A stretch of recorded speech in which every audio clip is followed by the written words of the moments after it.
Computer. Awesome. Welcome, everybody. I'm Aminata Soul Plant Walker Firewoman, and you are on the Mother Tree Network podcast, where earth wisdom meets racial justice and women's leadership. Today, our guest is Biz Cush. She is the host of the Awaken Your Wise Woman podcast, which is a terrific resource that I love, partly because of her questions, but also because of her guests. And so I recommend you check that out. But Biz is also a therapist and a life coach, and someone I know with some specialties in internal family systems, someone who goes on retreats, who's here on the East Coast with me, and also part of the Racial Justice from the Heart community. So welcome, Biz. Oh, thank you. Thank you. Thank you. I'm so happy to be here and thanks for having me. Absolutely. So we always start with the question, what's good? What's good? Because so much of I have three children, three boys, grown men. I shouldn't call them boys, they're men. And as parents, or for me as a parent, so much of when I feel at ease is when they are happy and life is good. But life is good for me right now, and life is good for them. And that makes it doubly good because I feel like I don't have to worry or have their well-being like in my brain. Yeah. Wow. Yeah. Well, you just hit on a tender spot with me because I'm Mm. on the road away from home for a month and I've been getting texts from my son. Like I'm at home and he like rarely talks to me. All of a sudden he's like, "How do I get glasses?" And you know, anyway, I'm not going to go on into his issues. But Yes, yes, yes. But being away from home, yes, being with yeah. and being mothering adult people. Yes. Oh, yeah. Yeah, and so let me ask you this question because one of the things that I'm still working on is how to see my children who are both adults now in their early 20s Mhm. as full beings who I am letting go of. It's my job to protect them. Um, and I'm just playing with that, with the idea that it is not my job to protect them. So I don't know. What do you find that you have to? What are you playing with as a mother right now of adult people? I would say it's very similar. One of my kids just went through a pretty difficult breakup in a relationship that had been a long-term, very they were very involved, had lived together for years. So wanting to protect his feelings and his well-being, his emotional well-being, but also on the other side of that, my youngest just lost his bus on the wallet. I mean, his wallet on the bus in Philly and going through all the credit card stuff. Did you make sure you canceled these things? And we're getting all these fraudulent charges on this other card that we co-own. And, like protecting him from life, right? Like when bad things happen. And yeah, I'm grateful that they are all able to navigate adulthood, but also are very willing to ask for help when they need it. Mm, yeah. Yeah. And Wow. I used to be a giver of help, even if they didn't ask. And I have learned in adulthood that now it's like, what do you need from me? Although sometimes I give it my advice and help, even when they don't want it. But I'm trying to let them be the ones that come and ask. Mm, I love that. I actually love that question. What is it that you need from me? Yeah. Wow. Yeah. That just is so precise. And it puts the power in their hands. Yes. Yes. Exactly. Exactly. Mm, mm. Yeah. So empowering them to reach out if they need it or say, no, I'm good. I'm going to handle it myself, whatever Right, it is. right. To me, this takes us to internal family systems. You know why? because Why? I was seeing a counselor or therapist who I remember when I showed up for this workshop and I was a little upset at the situation of the workshop, but there were some things I didn't expect at it. Mhm. And she said to me immediately when I said, something that implied my discontent with how she had set things up, she said, "What do you need?" And I remember kind of being a little floored by the question. It's like, well, what do I need? Mm, I need to say this out loud. Um, I need to know that, the people in this workshop are going to respect my boundaries. Like it put me back to I'm not a victim. mm, I'm in charge of articulating what do I need to the best of my ability. right. Um, and I think when we do that, we there's something powerful about not making ourselves bigger than other people Mm. when they're stressed or in distress. Yeah, not giving us the power over their distress somehow. Mm-hmm. Yeah. Mm-hmm. Well, and I think when you ask the question, what do you need?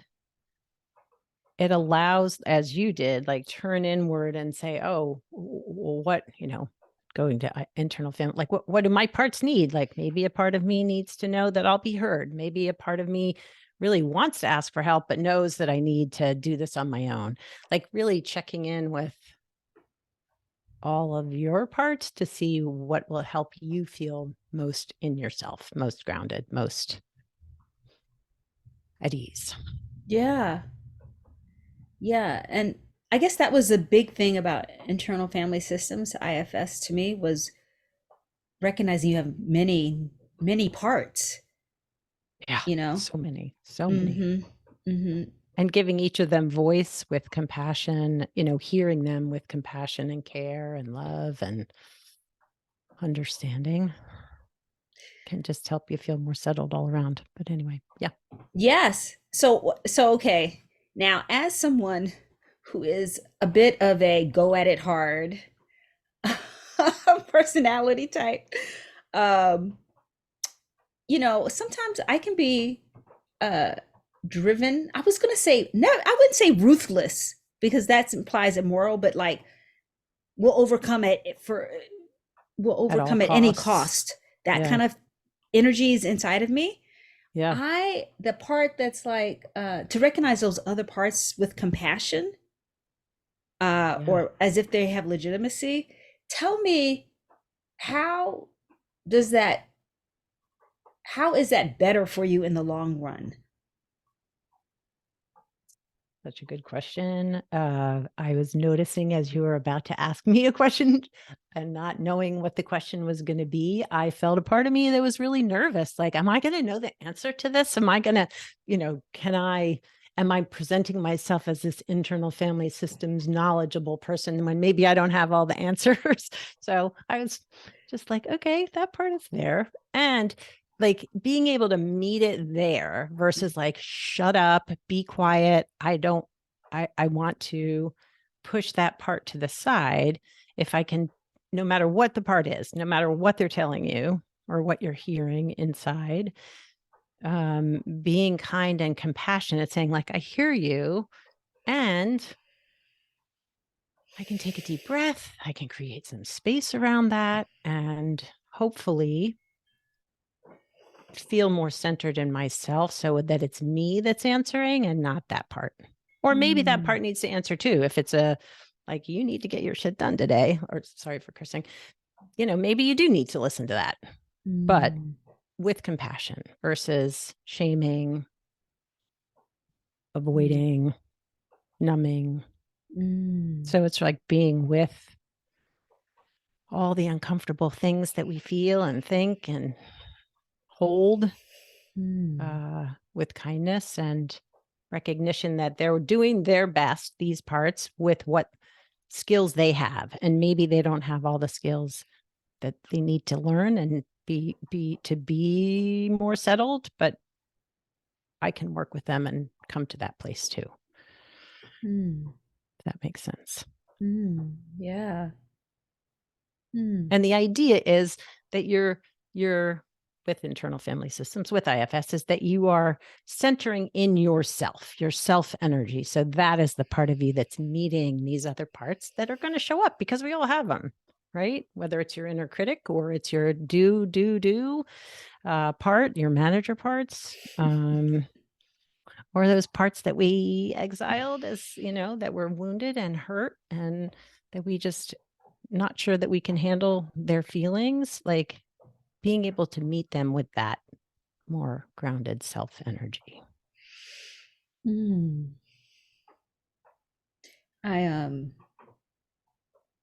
really appreciate how you, in the moment, answered the question by being with yourself, rather than going to your head and being the expert.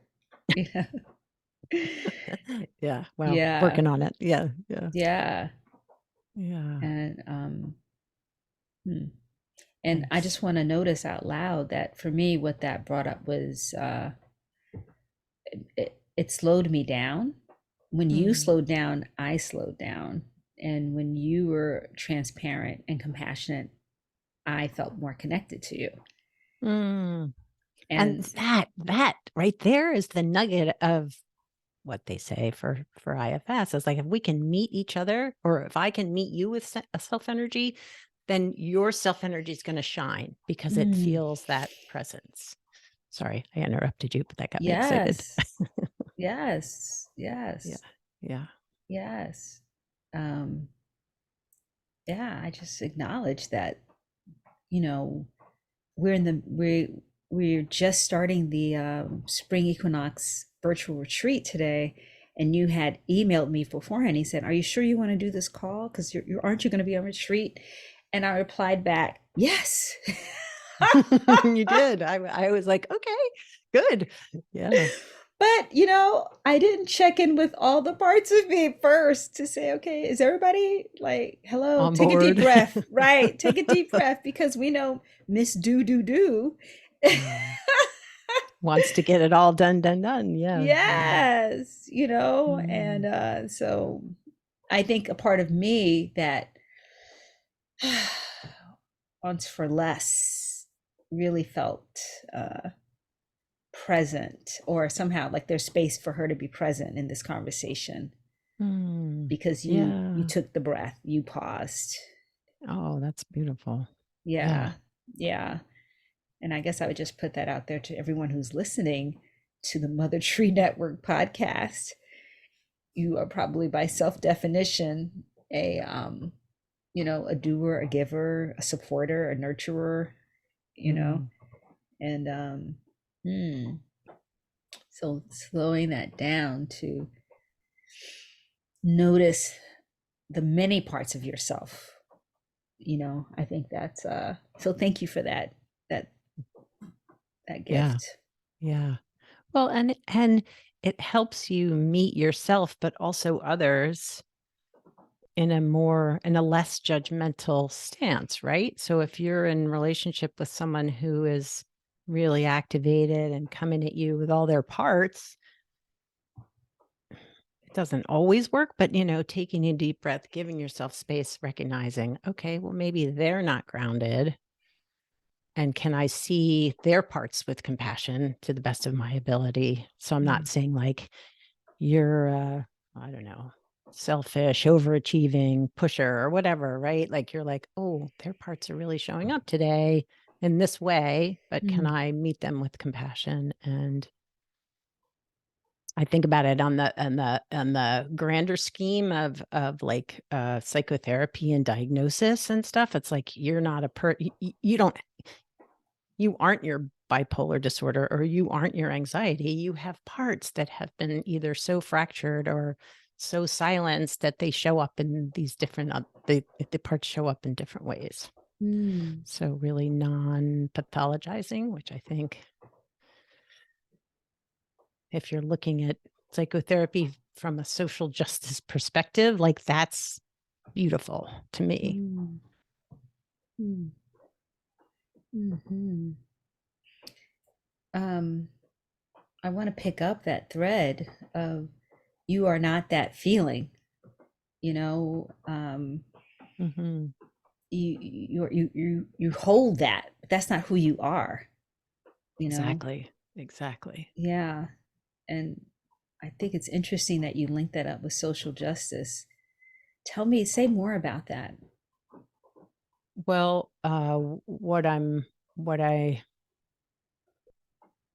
what I'm coming to understand is that psychotherapy was really built around this medical model, right? Of you're sick, we need to cure you through these means of whether it's medication or hospitalization or even psychotherapy, right? But the diagnoses are really can be so stigmatizing and labeling and um, there's another word I'm looking for, but pigeonholing, right?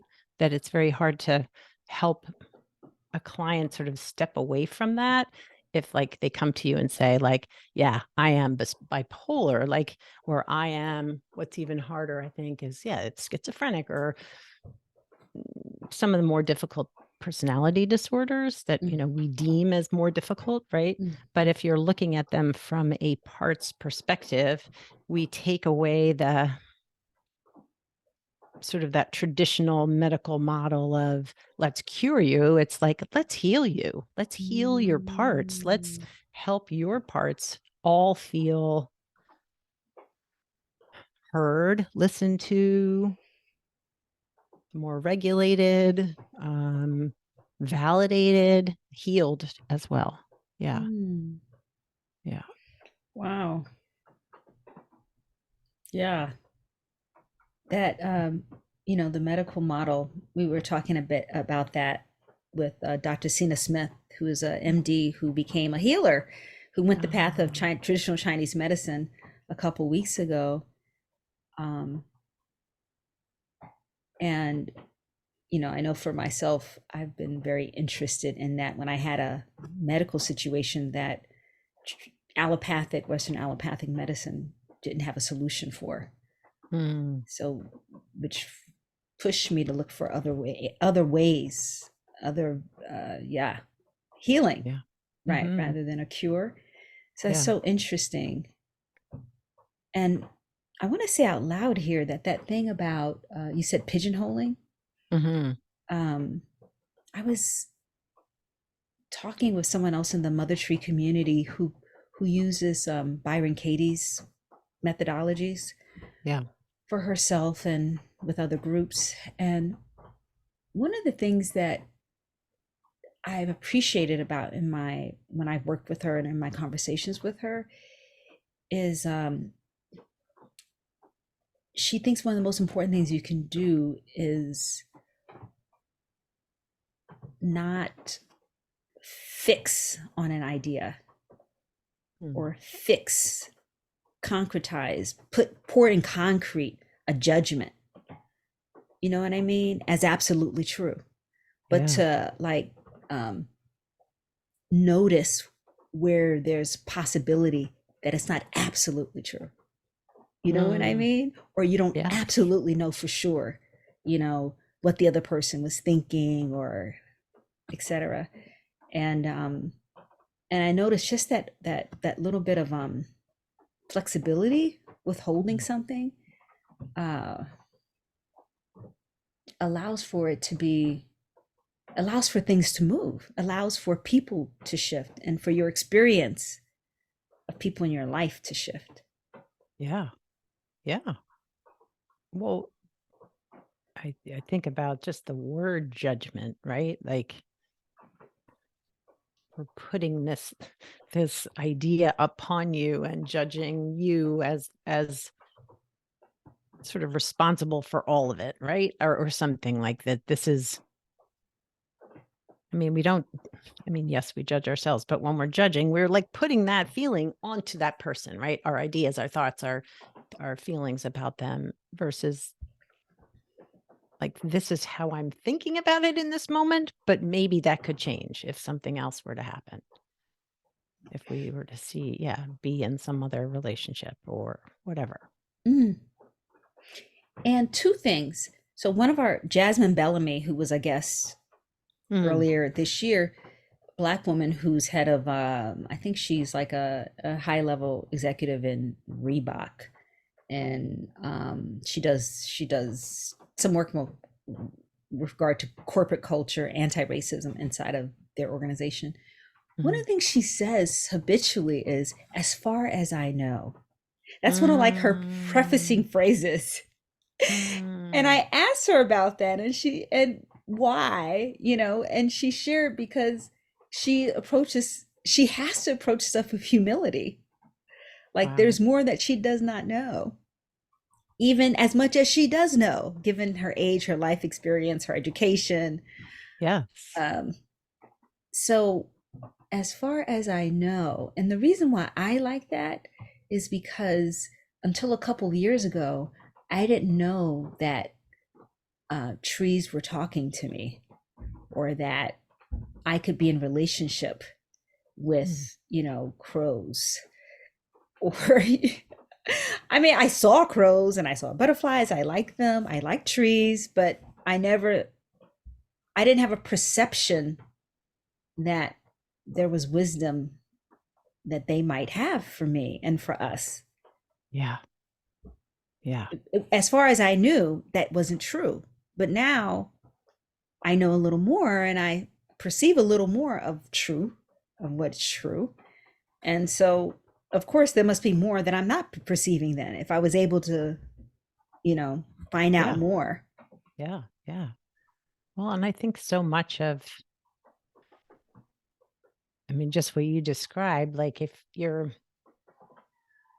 in some ways so busy doing and you're not really open to what else there is, it can be very single-minded, right? I'm doing this work to get to this place, to educate these people or whatever, to put my work out into the world.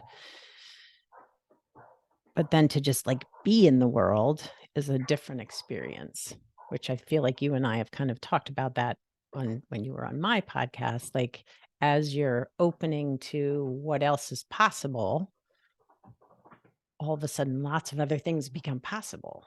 Hmm. Biz, I want to concretize it, and I just love the direction we're going into. So I'm kind of a bit torn, but Yeah. like, um, let's just take what you said, because I know a lot of women of purpose, that is women who are here to help evolve the planet, who are here to become their full limitless selves as part of Mhm. their service to evolve the planet, right? We know we have to expand into all of who we are so we can co-create with Earth Mama, our divine, etc. So when we have this, like as you said, this thing that you want to do in the world, this message you want to get out there, and it could be your business, it's your podcast, who knows what it is Mm. doing, and we're in tension with that, with being and receiving. I guess I would love to hear, is there a story in your life where you feel like maybe you were able to do both, or how you are walking that path, right now?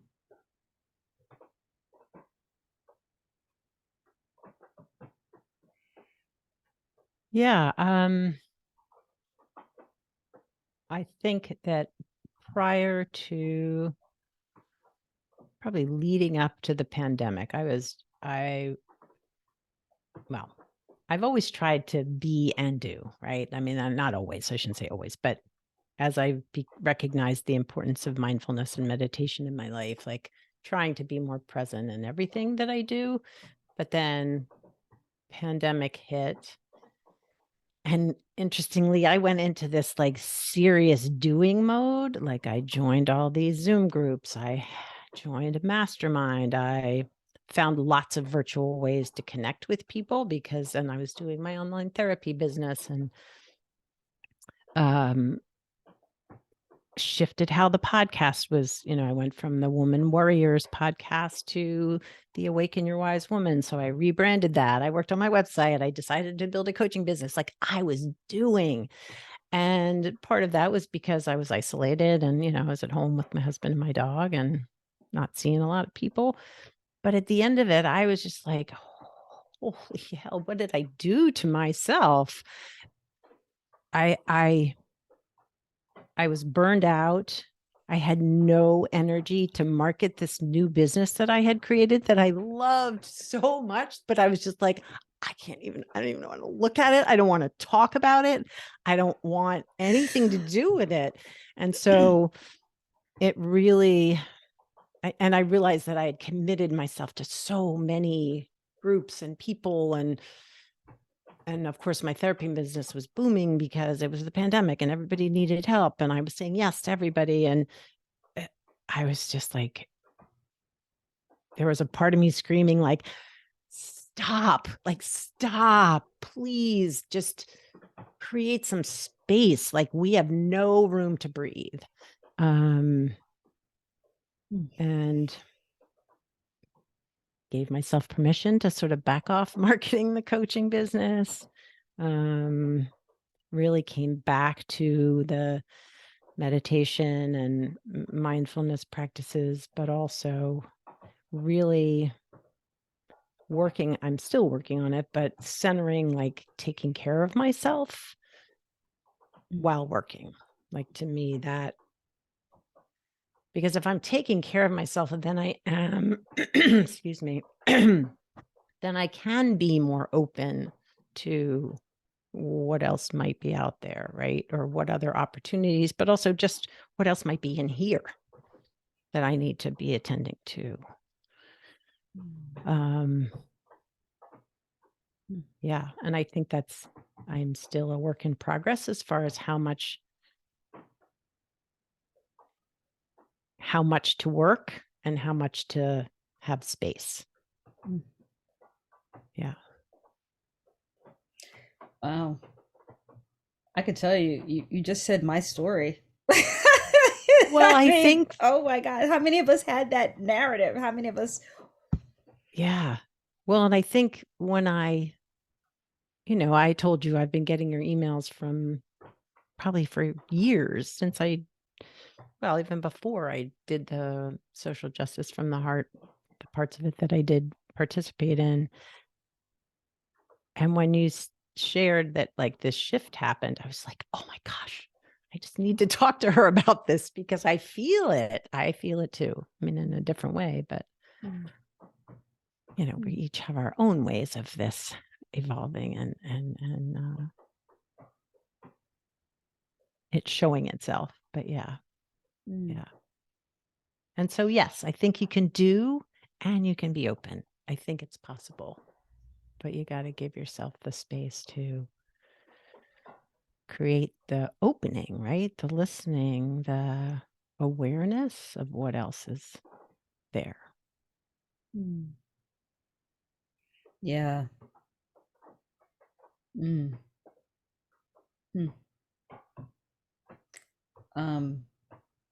One of the things I started, someone said to me, and I didn't really believe her. So I admit it, I did not believe her.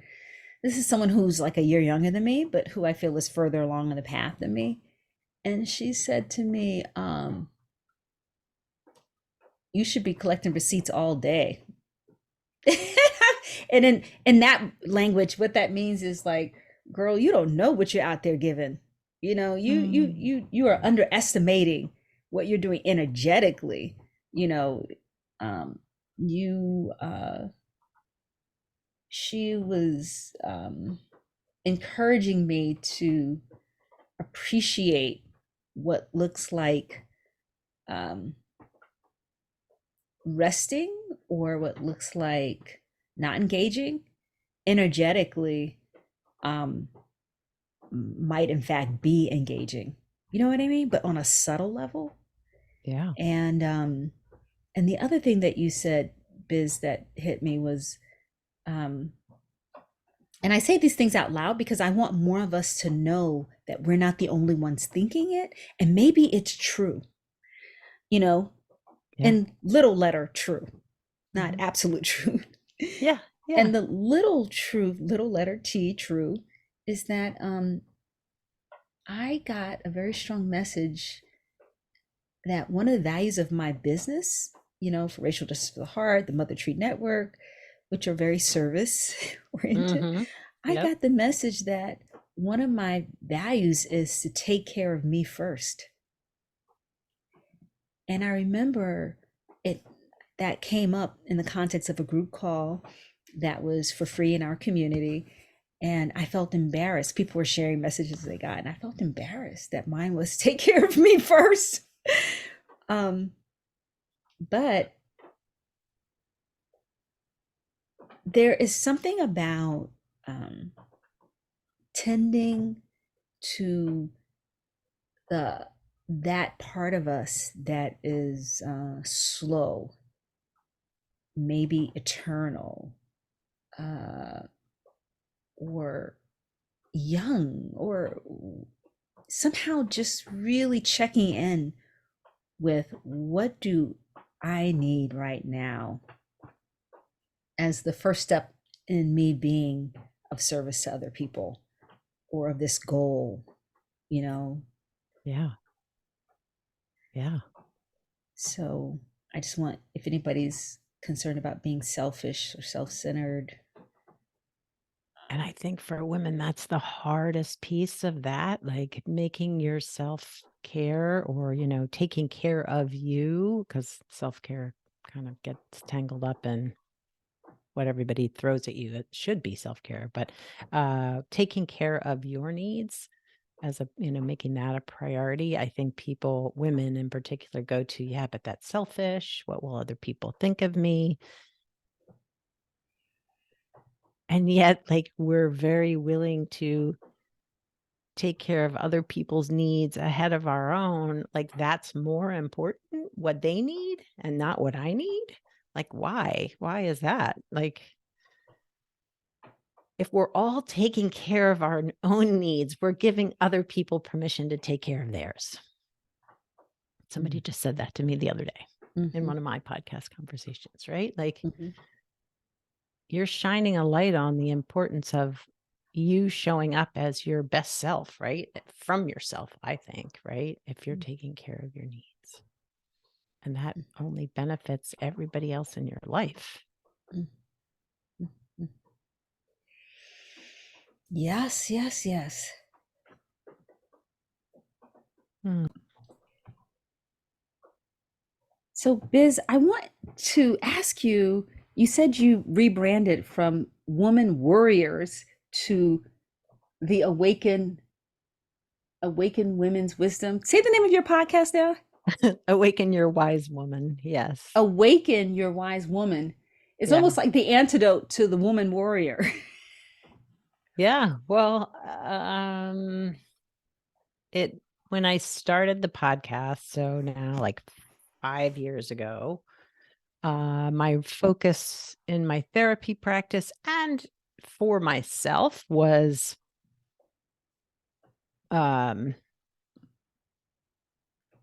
helping women recognize that often we are anxious, like we hold a lot of anxiety. And there were a lot of real reasons, cultural, political, societal messages, plus how, we're raised, and so many women are traumatized. Like, there's a lot of reasons we're anxious. And I wanted to normalize that. Like, we worry as women for a lot of good reasons. And there's ways to, one, help you heal, help you calm your nervous system, how to better love yourself, basically. And so that was the focus of the podcast at the beginning. And then, as I said, over the pandemic, I was really feeling called to, I was shifting in sort of my healing journey to, I really wanted the message out there that, yes, we may have experienced some hard, maybe horrific things in our past that brought us here. And here are these amazing women, not necessarily amazing because they're famous or anything, but just amazing everyday women who have been through some really hard things. And here they are on the other side. Like, this is the journey that led them to love themselves, basically, to find peace within themselves. And that just felt like a really important, I don't know, I just feel really called to share that like, you're not, if you're feeling broken, you don't have to feel that way forever, I guess. Because I just know the impact of trauma on us in adulthood if we were not given the tools to manage it or heal it at the time. And I just wanted, because so much of, I think, what brings us into adulthood in a dysregulated way is because all this trauma kind of got packed up and packaged and put to the side, and like, we're going to move on. We're just going to keep doing. And it sometimes unfolds in not very pretty ways, I would say. Sometimes it can be really hard, but I just feel like healing is possible at any age, and that really felt important to share. Mm-hmm. Awaken your wise woman. Mm-hmm. I just like it. It's your wise woman. It's pointing to what's inside of people already. Yeah. Yeah. Well, and that's the key, right? It is inside you. Like Mm-hmm. all of it, like the potential is all there. So let's talk about racial justice. Let's talk about um, you said that you started doing racial justice from the heart, one of our programs, and then you ended up not completing.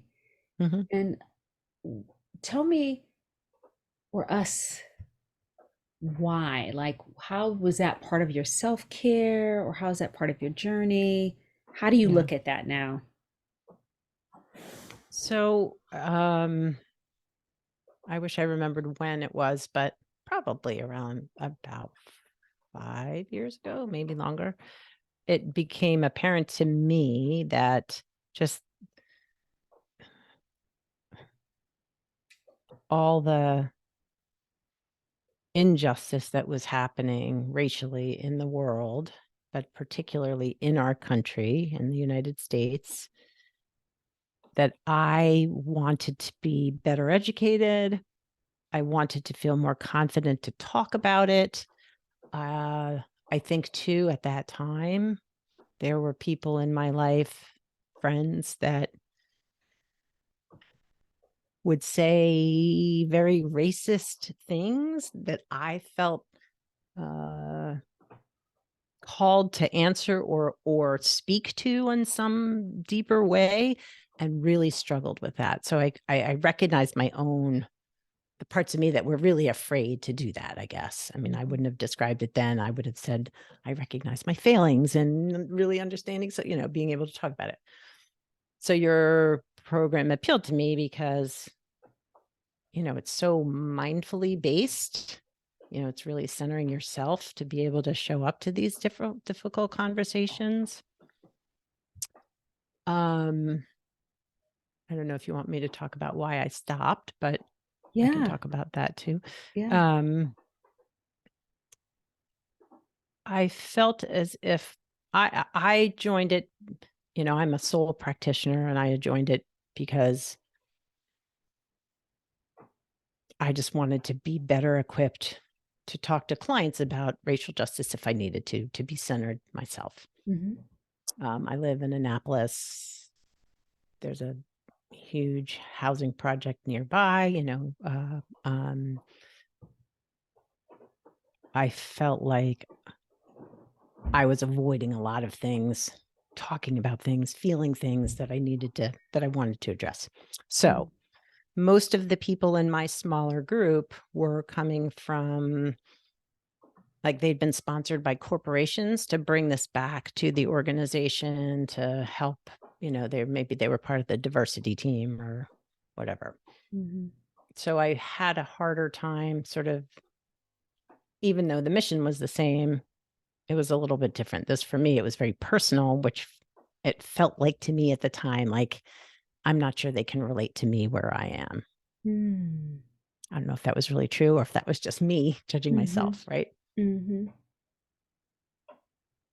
And then I think I was working one-on-one with Erica. Is that her name? Who Mm-hmm. I had a couple of sessions with her. And I just realized too, like I was really, really afraid to step further into it at that time. I was Mm, just like the more concrete steps I could have taken, sort of immersing myself more in the local African American or Latino communities, or I was I was like, I don't think I can do that. Like it just felt so scary to me. mm, And I think I was really afraid to admit that. I mhm, know I was. I was mhm, terrified to say that out loud. So mhm, um mm, I sort of quietly just sort of disappeared and didn't make any more, couldn't attend a couple of the calls, the group calls. And mhm, then, I think I probably had more sessions available to me to work one-on-one and I just didn't. So mm, uh mm, and I think there were lots of parts of me that were ashamed of that too, like really that kept me sort of stuck in that place. mhm, Fast forward a couple of years, and I continued to read. I continued to learn, to try to educate myself. mm, Um, I reached out to an African American woman, a Black woman who was doing a lot of social justice work for therapists. mm, And I wanted her to be on the podcast. And she's like, I'm not going to come on there to explain to the white folks on your podcast what you need to learn on your own. Like, mm, and I was like, oh, you're probably, I hear you. That's mhm, fair. Like, I need mhm, to do my own work before I mhm, have this conversation. mhm, So I found another group, which was her name, the leader of the group is Shauna Murray Brown. She's based in Baltimore. And she has, and I'm probably getting the name of the program wrong, but it basically is like decolonizing your therapy practice. So it's like, well, how can I learn the ways that traditional psychotherapy has kept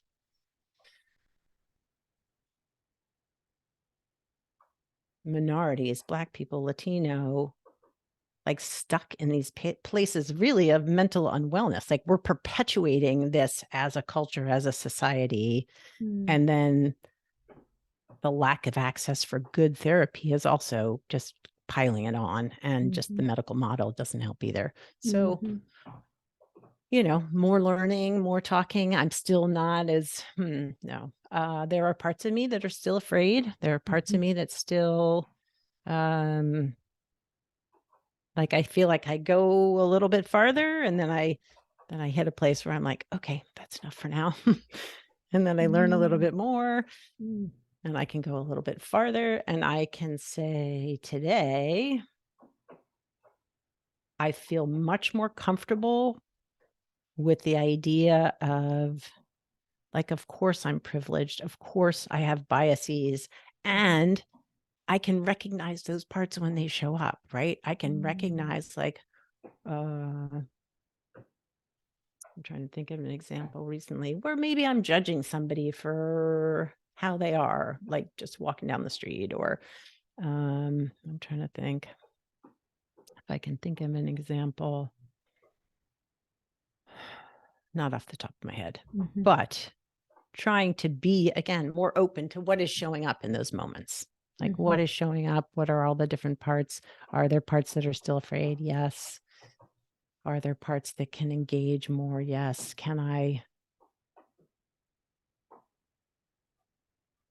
advocate for the therapy practices, therapy perspective in the world to be different? Yes, I can do that. mm, mm, Um, mm. yeah. Wow. Thank you for sharing that journey. I Yeah. think, and I mean, the fact that you uh, were interested or willing to come on the podcast. Well, you had me on your podcast first, and and I wanted you on, and I told you I wanted to talk about why you didn't continue Mm-hmm. um, in terms of the formal training inside Mm-hmm. of racial justice from the heart.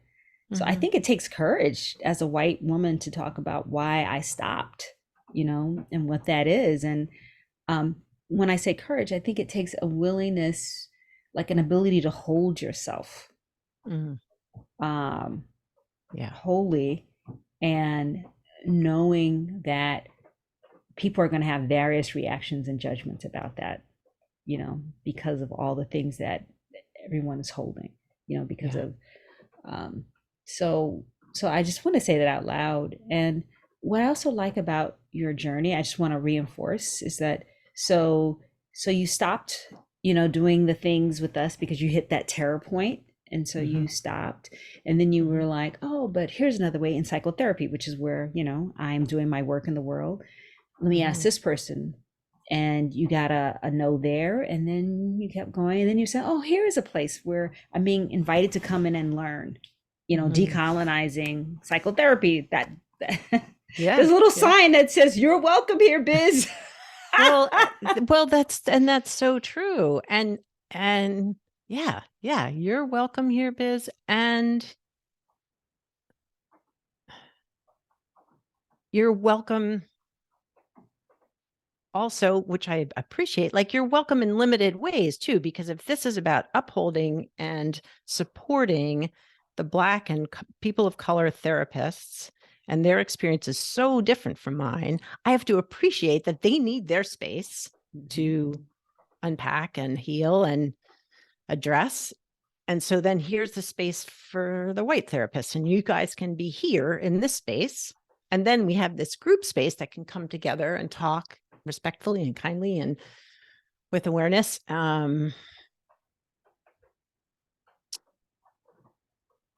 Yeah. And just realizing how much work I think that what really opened that my eyes there in this particular learning environment is that like the impact of colonization, the impact of imperialism and capitalism, and just historical events that have just created this like perfect storm of almost like this perfect mechanism, even though now it's cracking, of keeping people of color in their place. Yeah.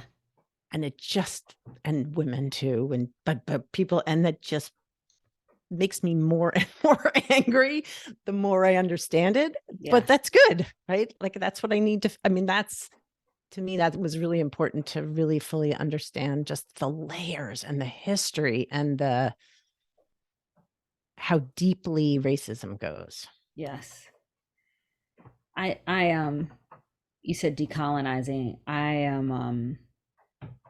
like that term. I also like, have you heard the term indigenizing or re-indigenizing? I think I've heard you say that maybe, or I've heard that. Yeah. Yeah. Yeah, and one of the reasons why I'm interested in that kind of language is because so Malidoma Somé, who is an elder who died, Dr. Malidoma Somé, one of the things his books is called, and it's right here on my bedside, is called The Healing Wisdom of Africa. And he talks about, so there are different models for wellness Yeah. and for illness and for mental illness and balance, right? And so you talked about psychotherapy earlier, the medical model, the Western European American allopathic model, right? Grafted onto this question of a mental, psychological balance, wholeness. And so he has a whole nother take on it. Like he talks about how indigenous people talk about it Mm. and what leads to it, what leads to wholeness and balance. So I recommend that book to everybody, The Healing Wisdom of Africa, whether you're in the field of psychotherapy or not, but if you care about healing and wholeness, I'm not writing it inside of a down. medical model. Yeah. Um, Yeah. Yeah. Sort of bringing back the wisdom of yes. yeah, of elders of other cultures Yes. the yeah, yeah, the indigenous Uh, people. exactly. Of indigenous people of Africa, indigenous peoples of the what is now considered, North America, but also, which got me thinking about indigenous peoples in Europe prior to um, state-sponsored Christianity and capitalism, because those forces actually were turned on brutal ways onto people of European, you know, heritage first before Yeah. they then came out and went out to the rest of the world to see how can we get the rest of these people, to just take what we want from them and their lands and their bodies. I mean, it was Yeah. practiced at home. Yeah. Well, I mean, you think about Ireland, right? I mean, Ireland, but even in, look at in England itself. Look at how, yeah. Oh, yeah. Pagan cultures and yeah, totally yes, wiped out and yeah, yes, or languages usurped. wiped out, women's power wiped out, fear of, matriarchy and the feminine was Yeah. already being worked on, or not even worked on, it was being stamped out and repressed. Yeah. So decolonizing, it's like we all have some decolonizing to do, Yeah. and we need spaces to do it. So yes, and sometimes we need BIPOC or Black spaces to do it, and we need European American spaces to do it, and sometimes we can do that work together. Um, and I think it's just important and it's real that sometimes we're in and then we pull back, because truthfully, when you're in your stretch space and you are beyond your stretch space and now you've gotten into the space where you're overwhelmed or panicked, you're not growing. So you could endure and suffer in that Yeah. space, but it's not like you are necessarily growing. You know what I mean? So I do. I feel a certain kind of I want to hear people tell real stories of showing up, stepping back, stepping over, because that is really how life works. It is not one march forward No, I would on any agree. issue. Yeah. Yeah. Yeah. And I Yeah. don't, there's a part of me that wants to say, like, I am still not all in, even with this group. I tend to sort of, I peek in, I step in when I can, and I step back out. But I'm always listening. I guess that's the other side of it. Like I'm not maybe necessarily like, I don't want to portray myself as like, oh, I'm this, I don't know, the expert here, because I am not. I am learning, but I am always open and listening and yeah, trying to be a good human. Yeah, a balanced human. Mm. And I also think that one of the things I like about your podcast is how do I say this? You're always listening, and who are you choosing to listen to Mm, and share, amplify with the rest of the world? mm, And I've noticed how many women of color, women of African descent, you amplify. And I think that's a fruit of an of an internal process that you are in the midst of, or you know what I mean? So yeah, I feel that myself. Like,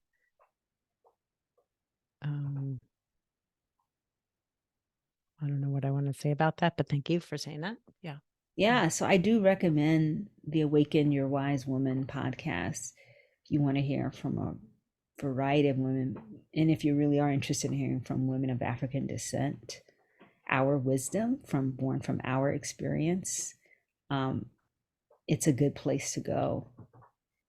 And and with that, I think I should wrap up. We've been here a while. But Yeah. tell people how they can find out more about you, Biz. All right. So you can find me through lots of routes. I'm on Instagram at Awaken Your Wise Woman. My website is elizabethcushcoaching.com, or you can go to my therapy website, which is progressioncounseling.com. And I am licensed in Maryland and Delaware and hopefully Florida soon. And yeah, but can see women from across the country, around the world through coaching. Awesome. Thank Yeah. you very much. Yes. Thank you. I know we talked about pulling a oracle card at one time. Would Oh there my be a gosh, space for that? yes. Okay. So this deck, I'll show you. It's called Divine Abundance by Divine Abundance, everyone. It's beautiful. Speaking Isn't of brown it? women, I love it. I know. And Tosha Silver, I don't know. I'm new to her knowledge and wisdom.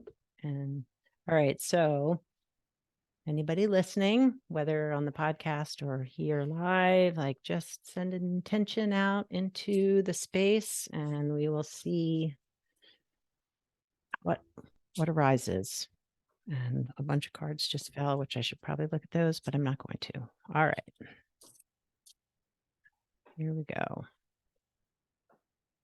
Oh, all right. The card I pulled is Inner Child. And there's a beautiful little image there. So I'll put it back. I don't know if You can got to see put it, your it's a mouth little next to the blurry. mic, Biz. Oh, sorry. All right. Hold it there. Inner Child. And it says, allow me to give compassion and love to that little one. Let me attend to its deepest needs and feelings. So that feels pretty relevant to all the things we talked about today. Wow. Okay, yes. I love how that works. Oh my Wow. gosh. Gives And me will you say the chills. name of the deck again? Yes, it is called Divine Abundance by Tosha Silver. And you can get it on Amazon or her website or. Awesome. Yeah. And the art on each card is by Fina Gonzalez. And one of the things that I just want to say out loud here is Biz and I were talking about the difference between therapy and coaching and things that you could do in coaching that you can't do in therapy. And one of them was using oracle decks. Yes, yes, yes. And some of my therapy clients are open to that too. But yeah, I don't ever want to bring it in if they're not. That's up to them. Right. Yeah, yeah. All right. Well, let's Awesome. leave it right there, Biz. Yep. Thank you. This was great. Keep awakening your wise woman, everybody. Thank you. All right. Bye-bye. Bye.